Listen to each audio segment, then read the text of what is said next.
오늘 주실 말씀은 히브리서 12장 1절에서 2절입니다. 한 절씩 교독하겠습니다.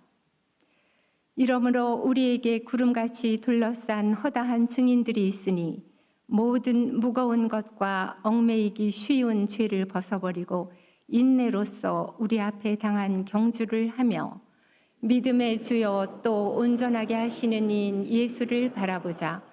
그는 그 앞에 있는 기쁨을 위하여 십자가를 참으사 부끄러움을 개의치 아니하시더니 하나님 보좌 우편에 앉으셨느니라. 아멘. 이 시간에는 김동일 목사님 나오셔서 예수를 바라보자 라는 제목으로 말씀 전해 주시겠습니다.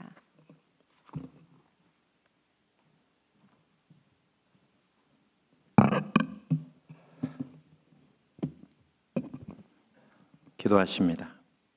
하나님, 맑은 날에도 흐린 날에도 비 오는 날에도 우리는 주님을 찬양하기를 멈추지 않습니다.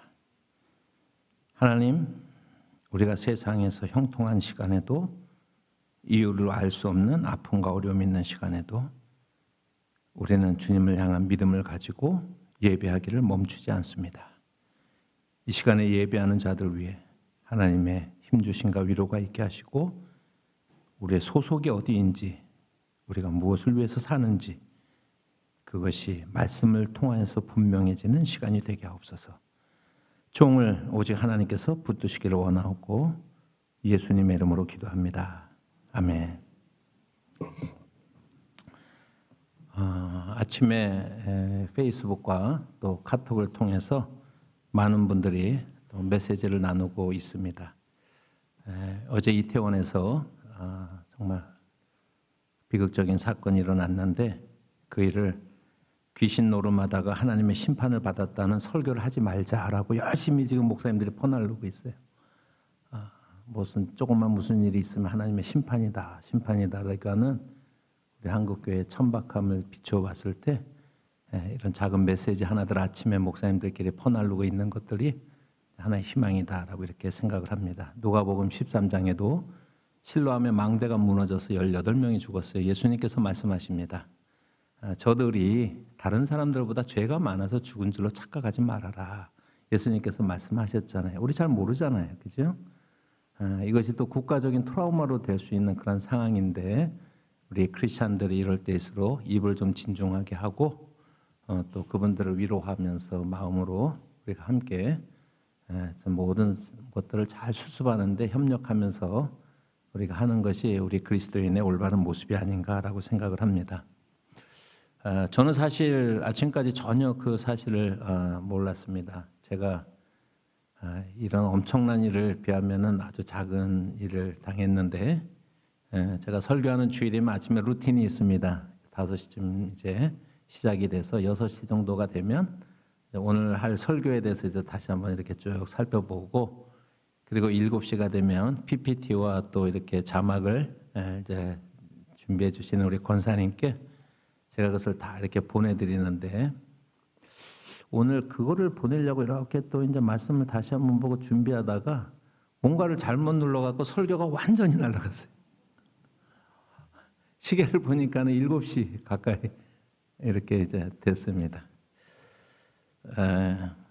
참 아무 생각이 없어가지고 오늘 제가 혹시 연도가 틀린다든지 아니면 뭐 조금 디테일에서 좀 틀리더라도 양해를 바랍니다. 그래서 우선 생각나는 대로 다시 이렇게 몇 개 좀 적어가지고 이렇게 왔어요. 오늘 설교가 너무 길어지면 기억이 하나도 안 난다는 얘기고 그래도 우리가 설교가 주어진 시간에 잘 맞추면 하나님의 은혜인 줄로 생각을 합니다. 우리 다음에 표를 한번 여러분들이 보시기를 바랍니다. 잘 읽힐지 모르지만 한번 보이시는 분들은 같이 읽어볼까요? 성직자들이 자기들의 자녀들에게 교회를 물려주는 세습이 빈번하게 일어났다. 신학적으로 또 영적으로 훈련을 받지 못한 성직자들이 성도들의 영혼을 곤비케 했다. 교회가 대형교회를 짓는 데 힘을 기울이고 외적인 치장으로 교회의 위용과 외적인 과시가 절정에 이르렀다. 여러분들이 마음속에 생각하는 시대가 있죠, 그죠? 그런데 이 시대는 14세기, 15세기 중세교회를 평가하는 현대 교회 신학자들의 그런 이제 견해입니다. 몇 세기를 얘기한다고요? 14세기와 15세기를 의미하고 있습니다. 여기 보면 세 가지를 지적하고 있는데 성직자들이 자기의 자녀들에게 교회를 물려주는 세습을 열심히 한다라고 그랬죠. 다음 사진 한번 보시기를 바랍니다. 여러분들이 이제 네포티즘이라고 하는 것이 있는데 네포티즘이라고 하는 것은 네퓨라고 하는 조카를 의미하는 네퓨와 그리고 편애를 뜻하는 페이브리티즘이라고 하는 편애를 뜻하는 것이 합성어예요. 그러니까는 그냥 직역을 하면 뭐예요? 조카 사랑이에요. 조카 사랑. 그것이 이제 네포티즘이라고 이야기를 하는데 여러분 이제 중세 시대 때는 교황이 되면 자기의 교권을 강화하기 위해서 자기가 이제 대주교나 추기경을 이렇게 조카들을 임명하는 경우가 많이 있습니다. 비일비재하게 자기 조카들을 이제 추기경이나 대주교로 임명을 하는데 문제는 뭐냐면 그 조카들이 다 사실은 자기 자식들이에요. 이제 공식적으로는 이제 결혼을 할 수가 없으니까 이제 공식적으로만 그러나 이제 그들이 많은 이제 자녀들을 낳고 그들에게 또 한 자리 해줘야 되잖아요, 그죠? 그래서 이건 굉장히 큰 이권을 가지고 있는 그런 추기경이나 대주교 정도 되면은 막강하거든요. 그 자리에 자기 조카들을 열심히 앉히는 것. 그래서 이제 현대에서는 저 단어가 족벌주의라고 하는 그러한 단어로 사용되어지고 있습니다. 그것은 참 그 당시가 이제 어떤 모습인가라고 하는 것을 보여주는데, 그리고 그 당시에는 그러한 교황들이나 그런 대주교나 이런 사람들 또 그 하위 직책에 대해서 성직 매매를 굉장히 많이 이렇게 했고 얼마나 이제 타락했습니다.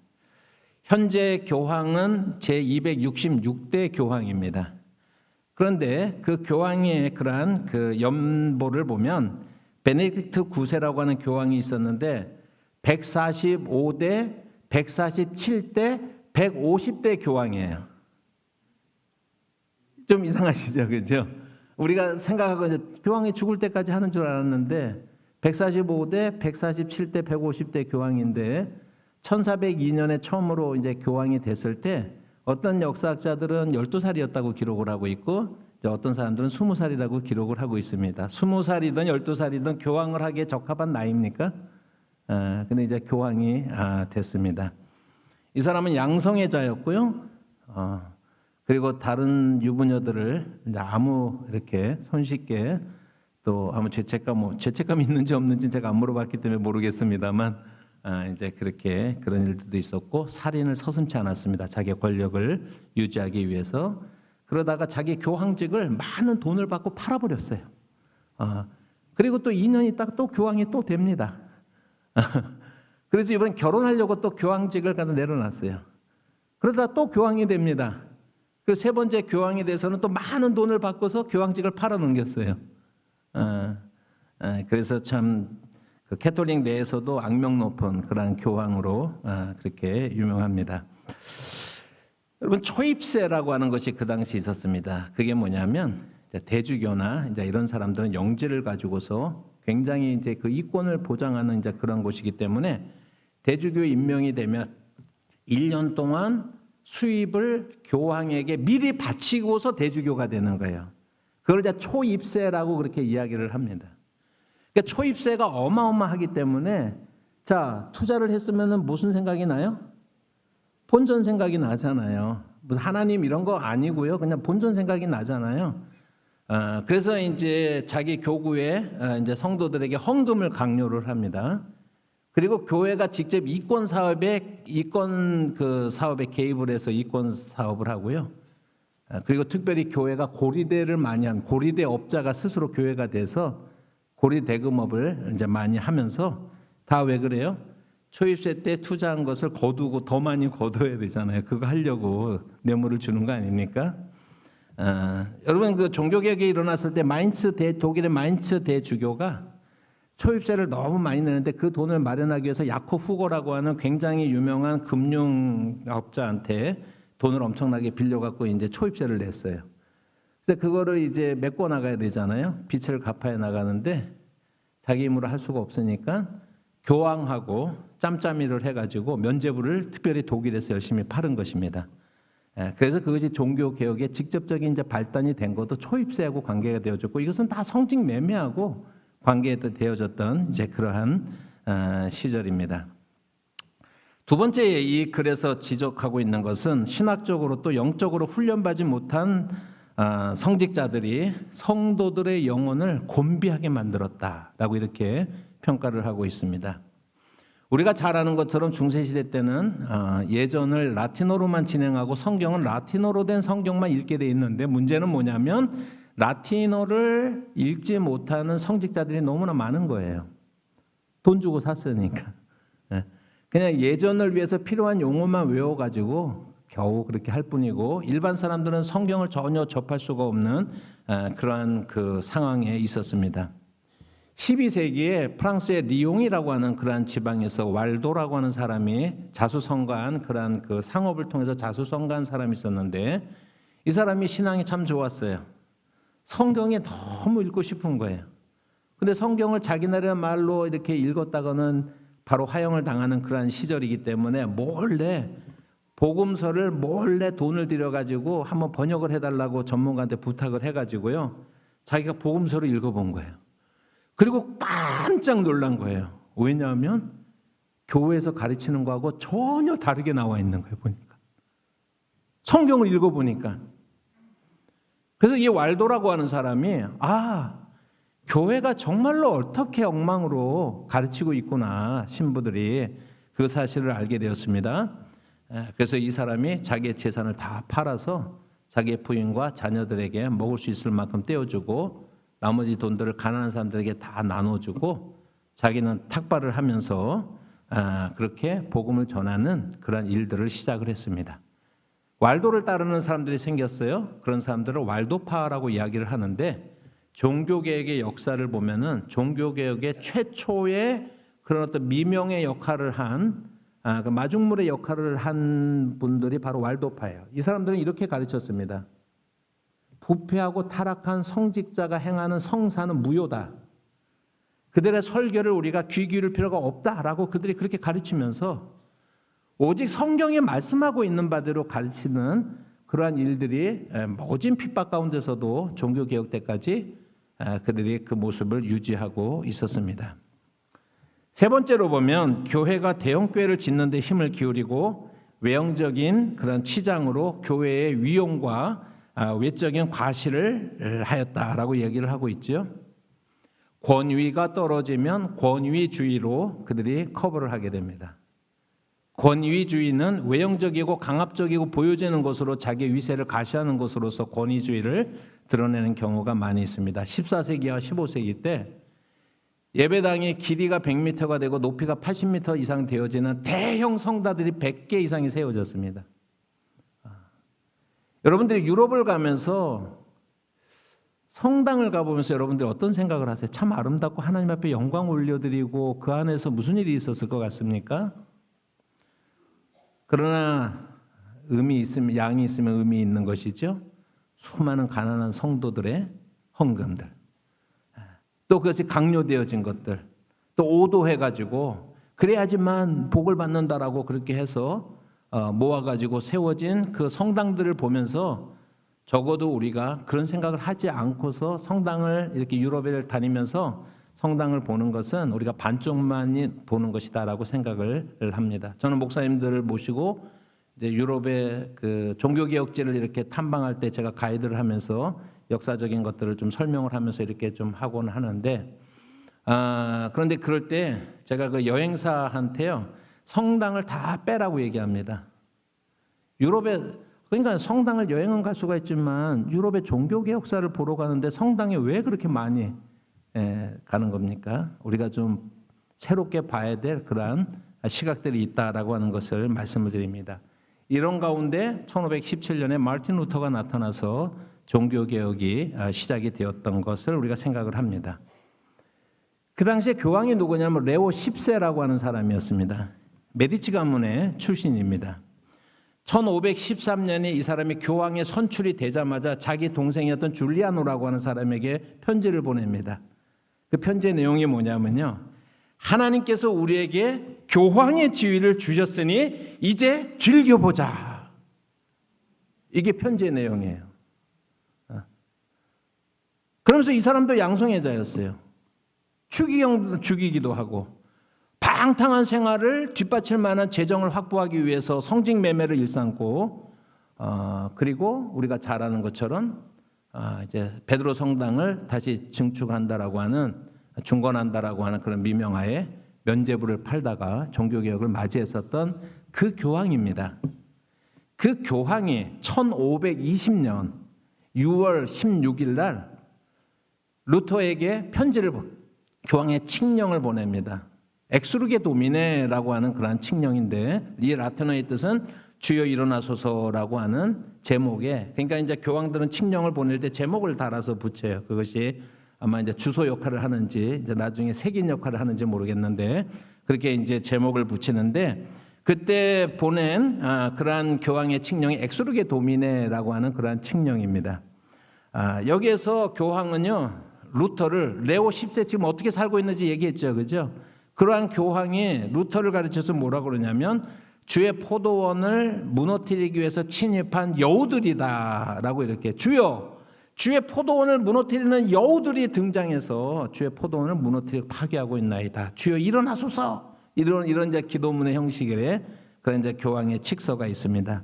그 내용에 보면은 루터의 95배조 방방문 가운데 41개가 이단성이 있다라고 주장을 하고 6개월 내에 만약에 그 주장을 처리하지 않으면 파문시키겠다라고 그렇게 6개월이 아니고 60일 내에 이제 그 주장을 처리하지 않으면 파문시키겠다라고 이렇게 이야기를 합니다. 그러면서 로마에서 루터의 글들을 수집이 되어지는 대로 불태워 버렸습니다. 루터가 자신의 글이 불태워지는 것을 보면서 특별히 교황의 그 엑스루게 도미네라고 하는 그 칙령과 안젤무스가 썼었던 신학 서적들과 그리고 그 당시 캐톨릭 교회법을 비텐베르그에서 비텐베르그 그 신학교회 교수들과 시민들과 학생들이 모여 있는 가운데서 그 책들을 불에다가 던져버립니다. 그리고서 그때 그 루터가 이렇게 말을 합니다. 그대가 하나님의 진리를 혼란하게 만들었기 때문에 나는 그대를 불 속에 태워버리노라 라고 이렇게 담대함을 보였습니다. 이게 이제 1520년 있었는데요. 12월 10일 날 그가 그러한 엑스루게 도미네 교황의 칙령을 불태워버렸다는 이야기가 유럽에 퍼져나가면서 걷잡을 수 퍼져나가면서 이제 루터는 단번에 전 유럽적인 인물이 되고 이제 그렇게 이제 열광을 받는 그런 사람이 주목을 받는 그런 사람이 되었습니다. 그러자 1521년 1월 3일 날 교황이 루터를 파문을 하지요. 그런데 루터를 파문한 것은 교회사에서 우리가 평가를 할 때 서양 교회의 절반이 출애굽하는 사건의 출발이었다라고 이렇게 역사에서는 평가를 하고 있습니다. 그럴 때 레오 10세가 파문했을 뿐만 아니라 그 당시에 신성 로마 제국의 황제였던 합스부르크 가문의 칼 5세에게 계속해서 이제 루터를 처단할 것을 요청을 하니까는 칼 5세도 자기도 신성 로마 제국의 황제이기 때문에 내가 한번 직접 들어봐야겠다 그러면서 보름스라고 하는 곳에서 이제 제국 의회를 소집을 하고 그곳에 이제 루터를 소환장을 내립니다. 3월 달이었는데 21년 3월 달에 그런데 루터가 그 소환장을 받았을 때 사람들이 가면은 당신은 죽을 수밖에 없다. 갈 필요가 없다. 가지 말라고 그렇게 많은 사람들이 만류했음에도 불구하고 이제 루터가 이렇게 말합니다. 보름스의 지붕에 기와장만큼이나 많은 마귀들이 자리 잡고 있다고 할지라도 나는 그곳에 가서 내 신앙을 증언하겠다라고 이렇게 이야기를 합니다. 그리고 4월 2일 날 비텐베르그를 떠납니다. 4월 16일 날 보름스에 도착을 했는데 루터 자신도 깜짝 놀랐어요. 왜냐하면 보름스에 2만 명의 사람들이 운집을 했습니다. 그러면서 루터를 격렬하게 환영을 하면서 뜨겁게 환영을 하면서 루터를 격려했습니다. 4월 17일 날 보름스에서 처음으로 청문회가 열렸고 루터에게는 자기가 주장한 모든 것들을 부인하라라고 하는 그러한 이제 명령이 주어졌습니다. 루터가 하루 시간을 달라고 그랬어요. 그 다음 날 4월 18일 날 루터가 다시 그 청문회에서 이렇게 답변을 했습니다. 성경의 증거와 명백한 이성에 비추어서 나의 유죄가 인정되지 않는 이상 나는 교황과 공의회의 권위를 인정하지 않겠습니다. 사실 이 둘은 오류를 범해왔습니다. 교황과 공의회는요, 알력관계에 있어요. 공의회가 우리로 치면 조선시대로 치면 왕과 신하들 사이 알력관계나 마찬가지예요. 교황이 세면 공의회가 죽는 거고 공의회가 세면 교황이 악화되는 거예요. 그럼 사실은 이 둘도 엇갈린 주장을 지금까지 펴왔습니다. 내 양심은 하나님의 말씀에만 사로잡혀 있습니다. 나는 아무것도 처리할 수가 없고 또 그럴 생각도 없습니다. 라고 선언을 합니다. 이 1521년 4월 18일 날 그애가 보름수 국회에서 한 발언을 기념하면서 지금도 보름수에 가면은 루터 공원이라고 하는 것이 있는데 다음 사진을 한번 보여주시겠습니까? 저 루터 공원에 루터 동상만 있지만 그 옆에 이제 조각품들이 이렇게 쭉 있고 그런데 저기 가서 30분만 설명을 들으면 종교개혁을 다 설명할 수 있을 정도로 종교개혁을 한 각장 상징물들이 저 루터 공원에 가면 이제 새겨져 있습니다. 지금 루터 동상 바로 앞에 그 옆에 있는 것이 이제 바로 밑에 지금 딱 안 보이는데 그 밑에 새겨진 이제 독일어로 세워진 그런 글이 있는데 Hier stehe ich kann nicht anders. Gott helfe mir, 아멘이라고 이렇게 써 있는데 그 뜻이 뭐냐면 내가 여기 서 있습니다. 나는 달리 어찌할 수가 없습니다. 하나님 나를 도와주세요. 아멘이라고 하는 말이 저기에 이제 써 있습니다. Here stay i라고 하는 내가 여기 서 있다라고 하는 이 독일어는요. 시저가 주사위는 던져졌다라고 하는 말이 세계사를 바꿔왔잖아요. 이 루터의 Here stay i라고 하는 내가 여기 서 있다라고 하는 이 말은 세계사를 바꾼 그러한 역사적인 순간이라고 역사학가들이 평가하는 그러한 상징적인 그러한 시간이었습니다. 지금도 누군가가 자기의 하나님을 향한 소신을 굽히지 않고 자기 신앙의 양심을 드러낼 때 그때마다 내가 여기 서 있다라고 그렇게 이야기를 하는 거예요. 그것을 통해서 자기의 소신이 얼마나 하나님 앞에서 명백한가를 보여주는 그러한 관용구로서 그대로 오늘날도 사용되어지고 있습니다. 여러분 PPT 다시 한번 다음 PPT 한번 보여주시기를 바랍니다. 자, 다시 한번 읽어봅니다. 성직자들이 자기의 자녀들에게 교회를 물려주는 세습이 빈번하게 일어났다. 신학적으로 또 영적으로 훈련을 받지 못한 성직자들이 성도들의 영혼을 곤비케 했다. 교회가 대형교회를 짓는 데 힘을 기울이고 외적인 치장으로 교회의 위용과 외적인 과시가 절정에 이르렀다. 저 똑같은 문장이 이번에는 어디를 의미할까요? 정확하게 한국교회를 의미하고 있어요. 정확하게 한국교회를 다시 한번 보여주고 있다라고 하는 것입니다.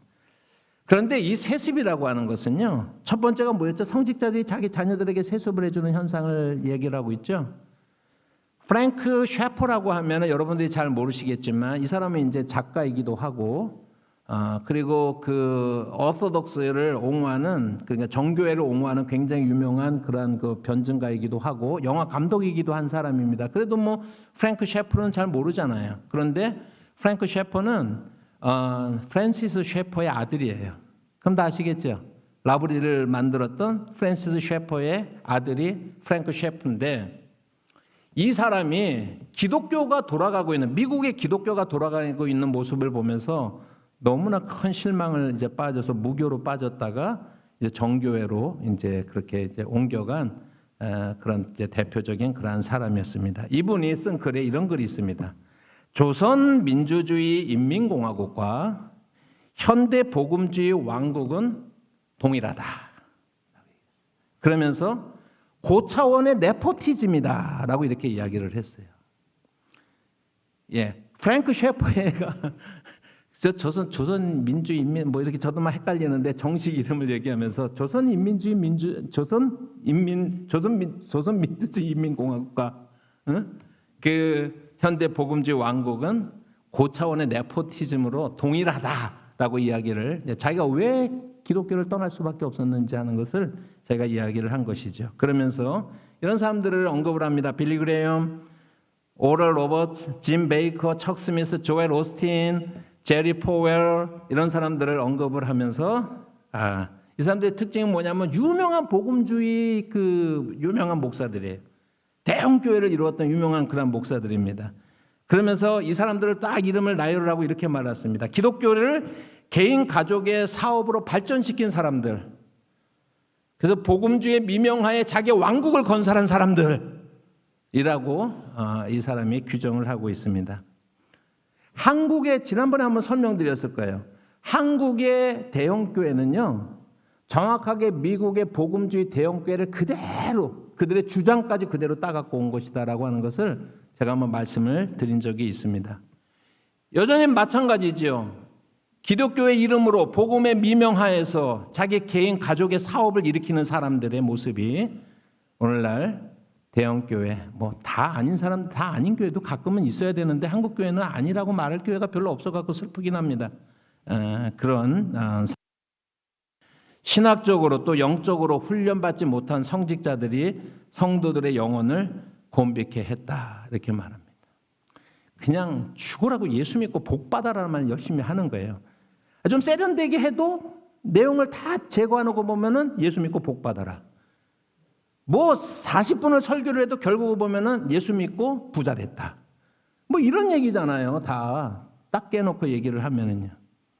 제 선생님이 김세영 교수님이신데 이제 좀 이렇게 가까이서 이렇게 좀 선생님으로 늘 모시면서 그렇게 지금까지 살아왔습니다. 김 목사, 목회자들이 공부를 열심히 해야 돼. 김 목사, 공부를 좀 열심히 해. 항상 저에게 그런 말씀하셨습니다.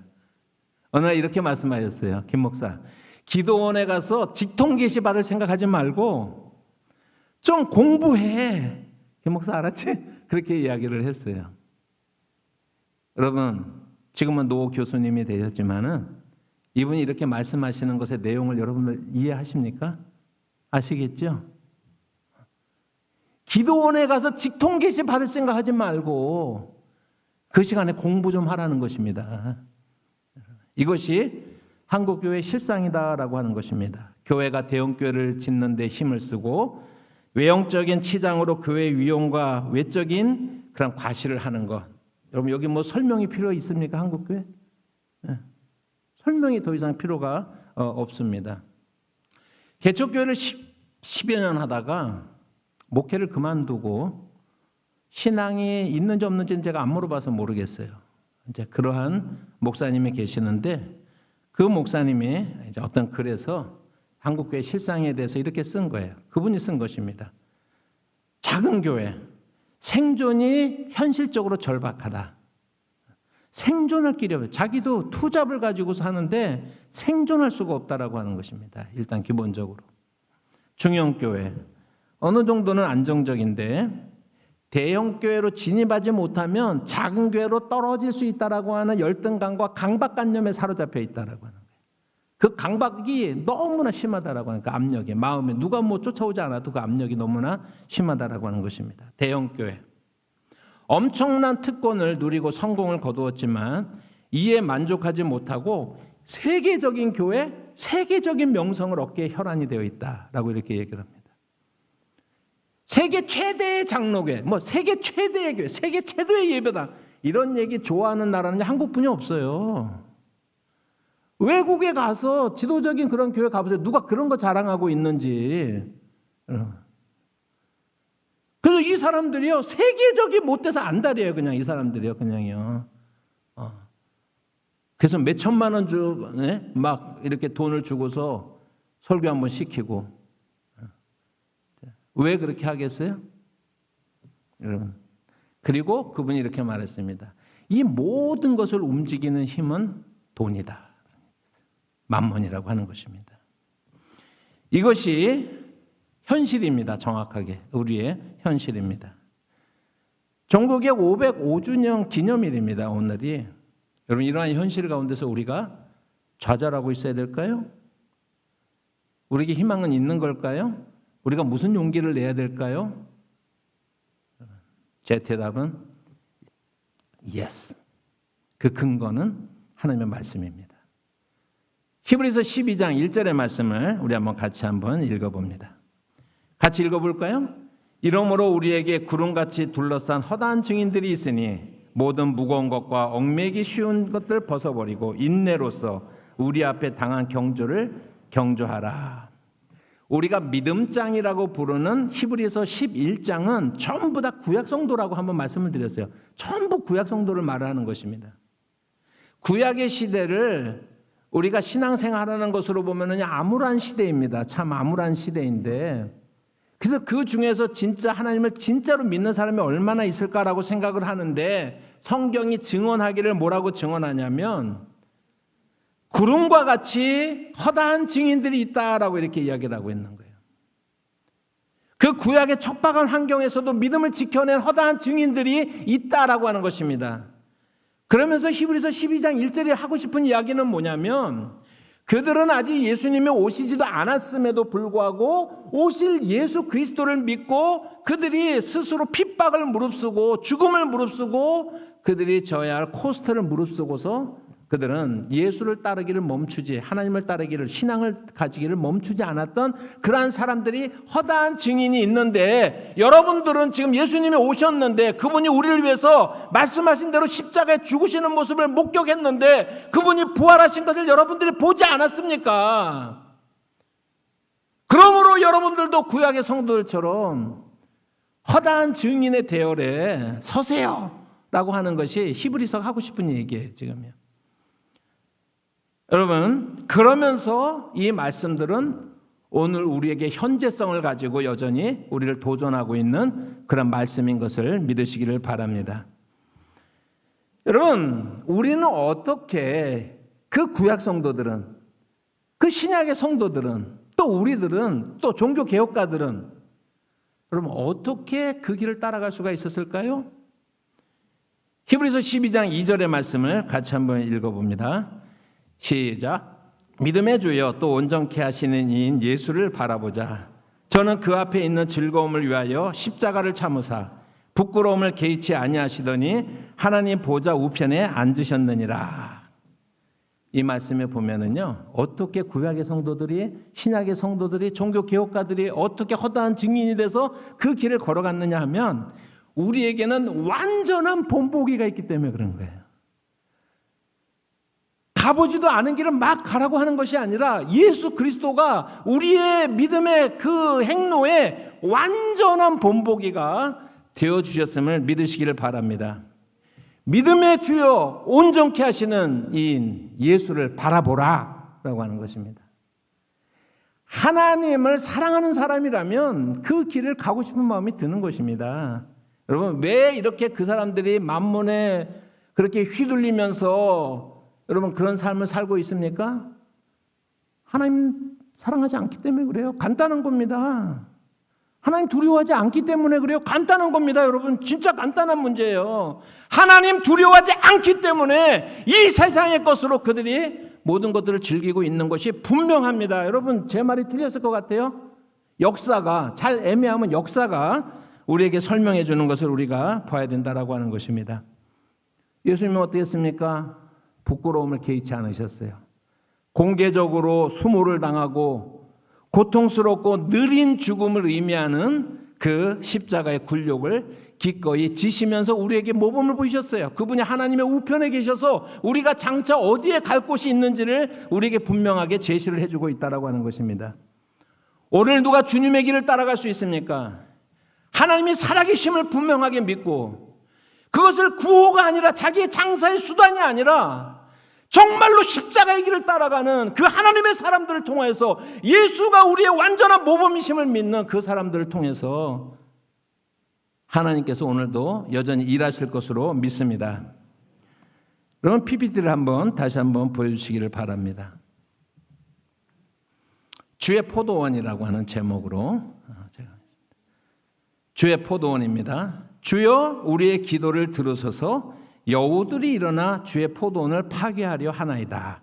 교황 레오 10세가 엑스루게 도미네, 아까 이야기를 하면서 얘기했었던 그 엑스루게 도미네의 칙령의 내용을 제가 여기 그 다음 그 구절 좀 밑으로 내려가면 그 구절을 보면 지금 멧돼지가 주님의 포도원을 지금 짓밟고 있다라고 그렇게 루터를 빗대서 얘기해요. 루터가 이제 저처럼 약간 몸집이 좀 있으신 분이었거든요.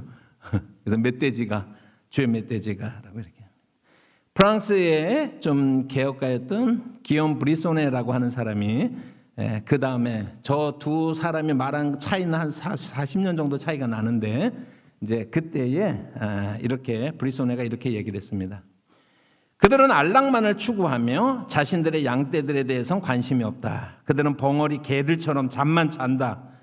주님이 세우신 포도밭을 멧돼지들이 황폐하게 만들고 들쥐들이 갉아먹도록 내버려둔다 라고 얘기했어요. 똑같이 뭐라고 얘기하는 거예요? 주님의 포도원을 멧돼지들이 지금 파헤치고 있대요. 여우들이 파헤치고 있대요. 누구 말이 맞습니까? 레오 10세의 말이 맞아요? 역사가 우리에게 보여주고 있지 않습니까? 오늘 한국교회 대형교회들이 뭘 얘기하는지 아세요? 왜 자꾸 우리를 공격하냐? 그러면 하나님의 영광이 가려지고 우리가 무너지면 하나님의 나라가 무너진다라고 그들이 이야기를 하면서 자기들의 정당성을 주장을 하잖아요. 너희는 똑바로 살아? 우리는 그 말만 들으면요 기가 죽어요. 여러분 비례의 법칙이 여기 적용이 돼야 되는 것입니다. 지금요. 몇 조를 해먹는 큰 도둑놈하고 너무 가난해서 지금 1,000원 훔친 사람하고요 똑같이 훔쳤잖아요. 그죠? 이게 뭐가 문제죠? 비례의 법칙이 제대로 적용되지 않고 있는 거예요. 그러면서 우리들한테 자기네들에 대한 비난을 멈추라고 자꾸 그렇게 이야기를 하고 있습니다. 잘 보세요. 그러면서 그 대형교회 목회자들이 종교개혁의 루터를 막 박수를 치고 캘빈을 박수를 치고 쯔윙글리를 박수를 치면서 그러면서 그들이 종교개혁이 잘 됐다라고 얘기를 하잖아요. 그죠? 그렇게 얘기하는데 자기들이 사는 형편은 뭐예요? 지금요? 14세기, 15세기의 중세 교회처럼 살고 있어요. 자기들이요. 여전히 자기들이 그 개혁의 대상이었던 그들의 삶을 살면서 그 당시에도 교황이 그랬어요. 너희들 왜 주의 포도원을 해치는 이 돼지새끼들아 라고 그때도 그렇게 얘기를 했어요. 그 사람들이. 여러분 누가 과연 주의 포도밭을 해치는 멧돼지들인지 역사가 우리에게 말씀해주고 있는 것이 있잖아요. 그러면 너무나 똑같은 삶을 살고 있는데 저와 여러분들이 애매하면 역사 앞에서 물어야 된다라고 하는 것이 이런 것들을 우리에게 말씀을 하고 있는 것이겠죠. 사랑하는 성도 여러분, 우리가 지금 종교개혁 기념일을 맞이하면서 또 우리 교회를 하나님께서 왜 지금까지 보존하셨을까라고 하는 것도 우리가 좀 생각을 해봐야 되지 않겠습니까? 앞으로 우리 교회가 하나님 나라를 정말로 생각하면서 여러분 정말 주님 사랑하십니까? 하나님을 정말 사랑하십니까? 여러분 정말 하나님을 사랑하는 자들만 할 수 있는 길이 있어요. 그것은 뭐냐면 주님을 닮기를 원하고 주님이 걸어가신 그 길을 가기를 원하는 거예요. 저는 적어도 우리 사랑교회 갱신공동체 분들에게 적어도 우리가 이 마음을 동일하게 가지고 있다고 하는 믿음이 있어요. 그래서 제가 여러분들 앞에서 말씀을 나누는 목사로서 여기에 서 있는 것입니다.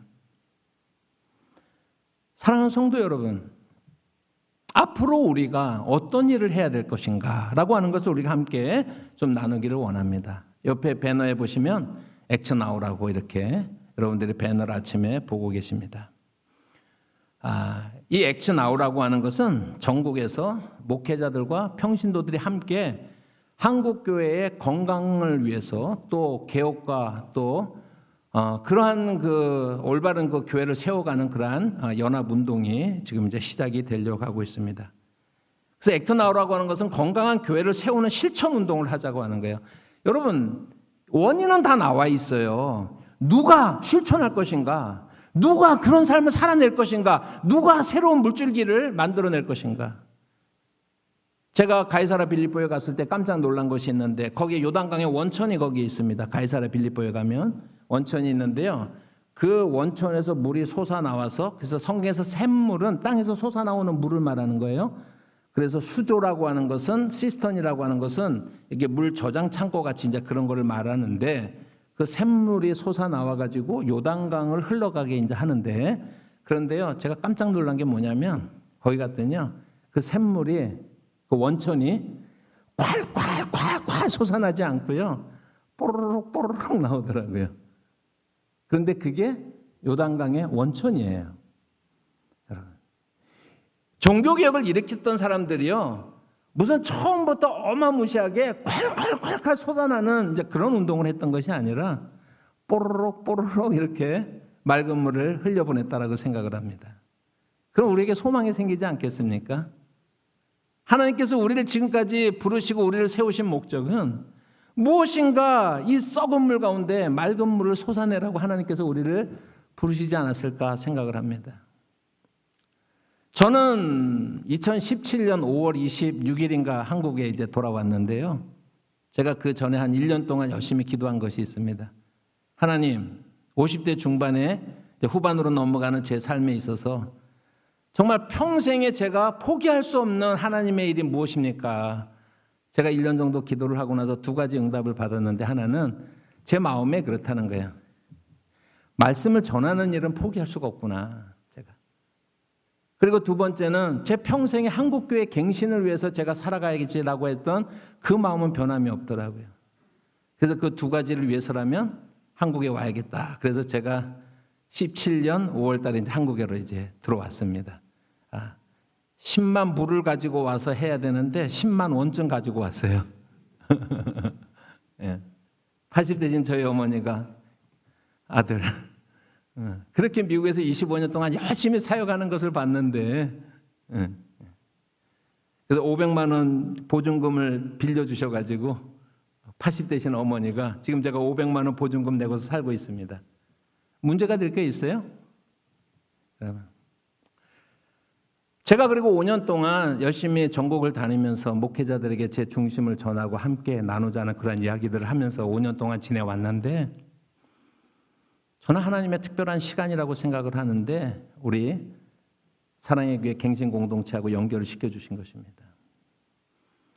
우리 교회가 이 일들을 위해서 많은 것을 도움을 주고 그래서 도와주셔서 너무너무 감사합니다. 여러분, 평신도와 목회자가 진정으로 함께 걸어갈 수 있는 개혁운동이 가능할까? 우리가 모색하고 싶어하는 것입니다. 7개 교단에 전국적으로 모은 목사님들이 이렇게 함께 모여서 우리가 한국교회의 진로에 대해서 우리가 함께 토론을 할 예정입니다. 저는요, 오늘 아침에 새벽에 실수를 왜 했나 가면 생각하니까 제 마음이요, 너무 이렇게 흥분된다 그럴까, 좀 그런 것 같아요. 하나님께서 저한테 캄다운 하라고 좀 그렇게 이제 말씀하시는 것 같습니다. 제가 내일 있어질 그러한 내일 있어질 그런 출범을 앞두고서 제가 스스로 물어봅니다. 너는 이러한 한국교회 개혁운동을 통해 세워가는 그런 운동을 통해서 네가 얻고자 하는 이익이 무엇이냐라고 제 스스로 계속해서 묻습니다. 그래서 저는요, 하나도 없어요. 제가 개인적으로 얻고 싶은 이익이 하나도 없어요. 이런 운동을 통해서요. 제가 주님 사랑하거든요. 그 주님의 이름이 욕되게 하는 것이 분해요. 싫어요. 정말 우리 예수 그리스도의 가치가 온 땅에 정말 온 만방에 떨쳐져야 할 터인데, 이런 현실들을 보면서 정말 아픈 마음이 있어요. 이것은 어떤 한 사람을 세워주기 위한 운동이 아닙니다라고 하는 것을 어떻게 그 상징적으로 보여줄까, 그렇게 하면서 준비위원들이 모였을 때 제가 선언을 했습니다. 내일 모여지는 우리의 토론회에서 저는 1분도 마이크를 잡지 않겠습니다. 저는 이번뿐만 아니라 앞으로도 제가 이 운동을 통해서 얻고자 하는 개인적인 이득은 아무것도 없습니다. 한국교회가 건강해질 수 있다면, 하나님의 나라가 이 땅 가운데 여전히 소망일 수만 있다면, 그러면 저는 사라져도 너무 감사합니다. 너무 감사합니다. 누군가의 야욕을 채우기 위한 그런 모임이 아니라 우리가 모두가 다 챔피언으로서 그 말에 많은 사람들이 호응을 해서 목사님들도 그리고 또 평신도들도 함께하고 또 앞으로 우리 교회 성도님들과 우리 교회가 여러분 대한민국 하에 이 정도의 개혁의 상징성을 가지고 있는 그러한 교회가 어디 있어요? 이것은 그냥 만들어진 거 아니잖아요.